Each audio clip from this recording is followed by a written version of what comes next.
Welcome. You are listening to the Holistic Travel Nurse podcast. This is Naomi, your host.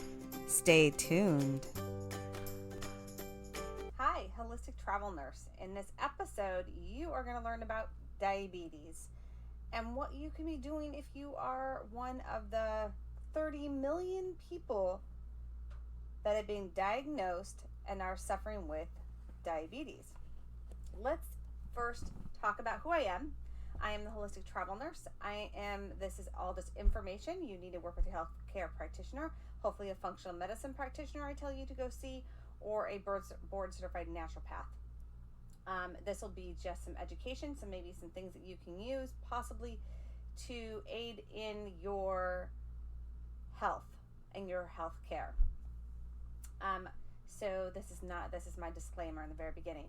I've been working as a registered nurse in the healthcare field for over 10 years, and I've seen a lot of things. And I have family members with diabetes, and friends. So this is a hot topic and something I need to discuss. I'm reading this really great book too, that of this doctor that I hope to have on this channel, Undoctored, William Davis, MD. And he has a section that we're going to talk about. But let's first define what diabetes is. So diabetes is diagnosed when your blood glucose level is hyperglycemic. And there is lots of different thoughts when it comes to what the cause of this. And I'm going to talk about this and the treatments and many of the treatments they have for this. So there are 3 different types of diabetes. Type 1, I'm not going to be discussing very much on this episode. I'm going to be talking a lot about type 2 and insulin resistance. And if this is all new to you and you've been newly diagnosed, I'm super glad you are listening to this or watching this on my YouTube channel. And you should be working with a healthcare practitioner or health coach to help you manage your health. And I'd like to be one of them. So go ahead and email me at holistictravelnurse@gmail.com.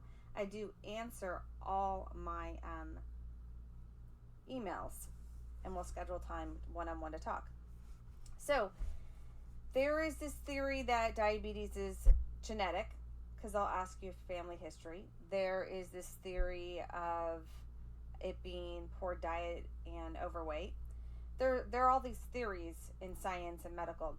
But what about also the toxins? If you've not seen the documentary, The Great Invasion, that talks about all the things that are endocrine disruptors, and diabetes is some of it is an endocrine issue.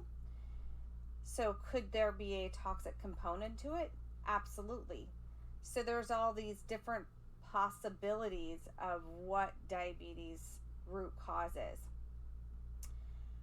So, and then let me just read this little section. He talks about it in this book. He says the perfect disease. So type 2 starts with 1 drug, then 2 drugs, then 3 drugs, not to mention the drugs used for associating conditions with diabetes: hypertension, heart disease, kidney disease, eye disease, dementia, and it really could go on. So is it a perfect disease for big pharma to make a ton of money? And this is where he breaks it down to the cost and the money that's made in this whole section on this perfect disease, he says. So just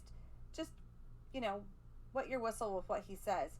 There are more than 30 million with type 2 in the United States. Woo!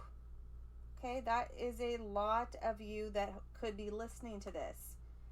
And then he goes into the common treatments and the medications. I will not go into that. Then he goes into what the propaganda and the lies have been about managing it. And I have heard it. I've heard it from physicians. I have heard it from nutritionists in the hospital setting where, you can just eat whatever you want. You're just going to manage it with these medications. Hogwash, you guys. Hogwash. So like he says a little section here. A few years back, the Q&A posted a discussion in the ADA, dietitians, with diabetes, I can eat sugary foods like cake, cookies, candies. The answer was, of course you can. No, you shouldn't be. If you want to not have the complications with diabetes and all the things that are the complications with it, so being a heart attack, being that you could be blind, being all these complications to diabetes, sure, follow their guidelines and eat whatever you want and give yourself some insulin. Let's talk about what insulin is and what the couple different issues with insulin resistance and explaining diabetes. So, what insulin is here's your little cell, and there's that little nice little fat little protected little thing on the end, and the outside of your cell has these little, I like to call them as keys, or they're connectors to where little hormones such as insulin is a hormone, where they connect. So insulin will help that cell take up glucose. So insulin, but there's one component in insulin resistance. We have a broken key so that the insulin can't get in. That's the insulin resistance. The other one is like the hyperglycemia, too much blood sugar in there. Maybe that pancreas isn't making enough of that insulin to tell it where to go. So you have two different things that could be going on in the body, if that makes sense. Let's talk about another physician, a Joseph Kraft. He talked about the insulin assay, and because they say that the high blood sugars are going to cause vascularitis, meaning swelling in the veins and arteries. But he says, what if the vasculitis leads to possible diabetes? He has a whole other theory on that. So it's the what the cause and effect doesn't matter. Still, you're going to have the same. You have inflammation of your vascular system.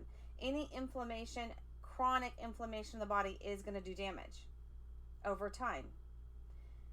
An acute inflammation, you cut your finger, it swells up, and red swelling, and the body will attack right there, and healing will process. Chronic inflammation will cause damage. So why don't we discuss why medicine, why they don't talk about the inflammation in your body and managing it and giving you ideas of foods and supplements or things to do to manage those naturally within your body? I don't understand that. I don't understand why they don't do that, but I do understand that many physicians are not educated on anything natural. So just as I was a nurse in nursing school, we didn't even discuss this. We discussed a lot in pharmaceutical, the complications with diabetes and the drug regimens for it. Nothing ever discussed of anything natural that you could be doing, and that you can eat whatever you want. Why is the paleo lifestyle not just a big, huge thing? It is because it actually makes sense. You cut grain out of your diet, you are going to cut the risk of needing the insulin and managing your blood sugar better.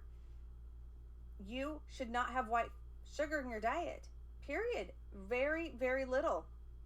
On those rare occasions where you're at someone's house and you need it's someone's birthday, it should not be in your diet every single day. Less than 10 grams a day, okay, of white sugar is just horrible for you. There's another video you can check out my YouTube channel where I talk about another book where they talk about the history of sugar.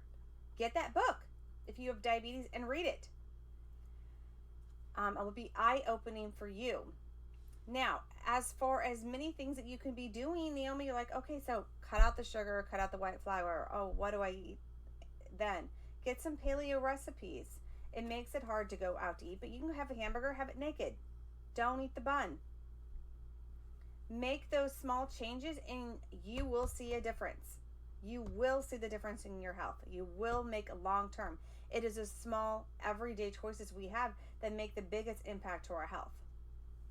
So with that said, what about some things naturally that you can do to help with the inflammation of the body, to manage your blood sugars, to besides just cutting the grain out and cutting out carbohydrates? Well, let's not just go have a bunch of Diet Coke and aspartame or any of those toxins. No. If you want something sweet, have an herbal tea with some stevia. You're going to find that is healthier and better for you. Stevia is a much better choice. Organic raw honey is a much better choice.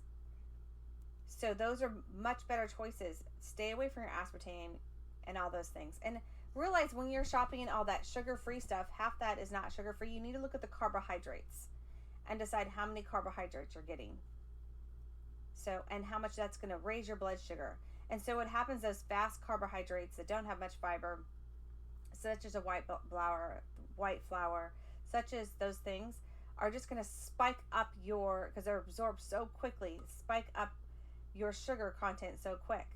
And they don't take that long process, such as like eating an apple with all the fiber and getting the fructose will do.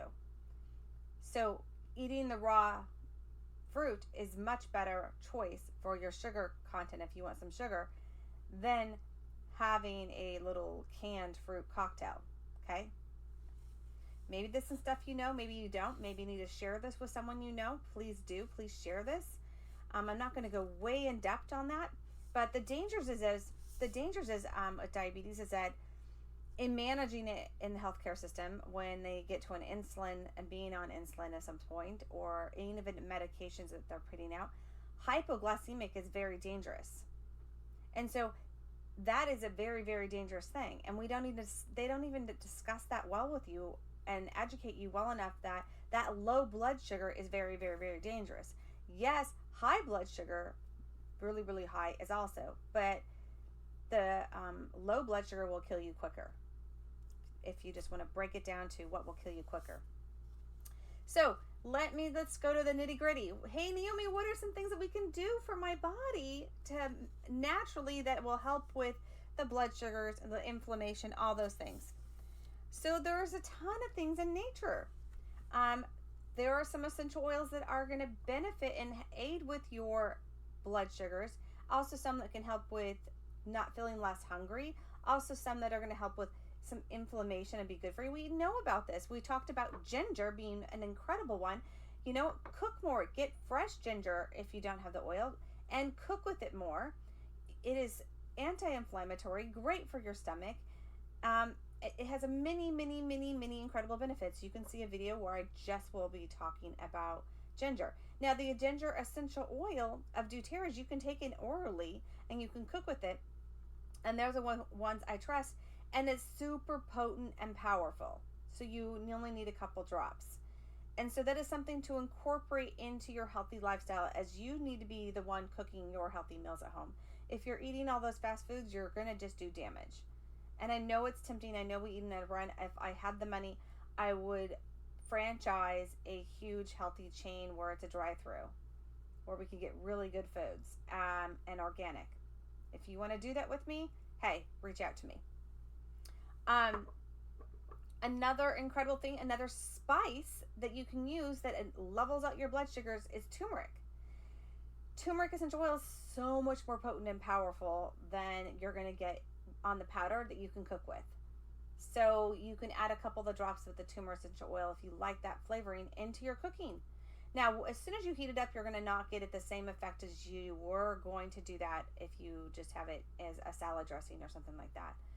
So we would like to do our turmeric in a little shot glass at night, and we add a dose of 1 to 2 drops. I have friends that add it to their coffee in the morning, and they can't really taste it. Add coffee, they add this and cinnamon, and they really like those together. So cinnamon is another one. Those cinnamon tablets aren't really that helpful if you're purchasing them. The cinnamon essential oil, that's where you're going to get the benefits you want. So speaking of one that has cinnamon in it, Slim and Sassy Blend, there's a lot of videos on my channel just on that particular oil. You're going to hear so much more about that in interviews of what this essential oil blend has done for other people. There is a Slim and Sassy gum. I found that is incredible when it comes to maintaining your blood sugar and also making you not so hungry. The gum is great in between meals if you're feeling like you're really hungry in between meals. So you want to get that Slim and Sassy gum and chew on that. Grapefruit essential oil or any of the citrus oils and water are also a great thing to add into the many things that are going to benefit and help your body. Now, let's talk about supplements and things you can be doing. you should be on some whole food supplementation and vitamins. Absolutely everybody should. If you're not getting enough omega-3s in your diet, then your inflammation is even higher. Those omega-3s are going to help control your inflammation in your body. And remember, we talked about the vasculitis, all the other things that inflammation and diabetes correlate together. So you need to be on a good source of omega-3s. But when you're purchasing it over the counter, a lot of those that are fish oils are not chelated, and you're getting a lot of heavy metals. So you're not getting very good bang for your buck. This is why I like Doterra's LLV and omega-3s. They have a vegan form for you vegans, and they have the fish oil one. So you have both things. You can also get it more in adding flaxseed meal or seeds, cooking with them more. You're going to increase your omega-3s. Eating some good, and a good great snack for you is raw almonds and raw walnuts. Super, super impactful for aiding your blood sugar, giving you the fiber. All those things are you want to add to your diet. As for, you can add in some fiber to your diet, and then therefore it will help with when you're eating. So one other herb and spice I like to recommend, there's a lot of them, but one of them that I've read and we just added recently is bourbon. And that is another one you can see a great video on, and you can definitely, there's tons of studies on this and how well it compares to working as metformin in your body, but without the massive side effects of metformin. So I'm not saying to take it in forward, just go do the research yourself. And if you do know anything about this Indian herb extract, then you can message me and I'll send you some of the more education about this, and where you can pick it up as some health food stores or Amazon. It's super impactful. The other thing you should be doing just to aid with your pancreas is taking the digestive enzymes. This is why I love my Doterra enzymes. So I'm getting my digestive enzymes, and I'm helping out mine, supporting my digestive system and supporting my pancreas in those facts. So that's just some of those things that you could be doing. There are quite a few more, and that's where a free consultation with 30 minutes with me we would dive down and really go, okay, what can we be doing? What does your daily week look like? What are you planning out? Because if you are just going by the tail of your pants and not planning out your meals, then you're gonna have issues. And so you need to plan out your meals. You need to get it out for the week, the days, and have an idea of what you should be doing and what you should be eating in the morning, what you should be eating at night. So those are things that I look forward to helping you with. I hope that this video, or if you've listened on my podcast, that this has been really helpful for you. You've gained a lot of information, and that you work on educating you so that you manage your health better. And I hope that this channel is going to help you with that, and you hear other testimonials and other people who have done the same, and you feel empowered that you can manage and take care of your health at home. Thanks for listening. Thanks for listening to this podcast on this episode where we all talk about diabetes. I hope this has impacted you, and I hope you share it, subscribe, and then reach out to me at holistictravelnurse@gmail.com. We can schedule a 30-minute consultation, or we can see about giving you some tips and tricks to better your health. Please stay tuned to more episodes where you're going to hear some testimonials to what essential oils will do for others and what they could do for you. Also, stay tuned for a few other episodes coming up. You can look at my episodes, and then please go ahead and share this and give me a rating on iTunes if you're listening to this on iTunes, so that more people can hear this. Thanks for checking me out. Go head over to my YouTube channel and subscribe there also. Have a blessed day.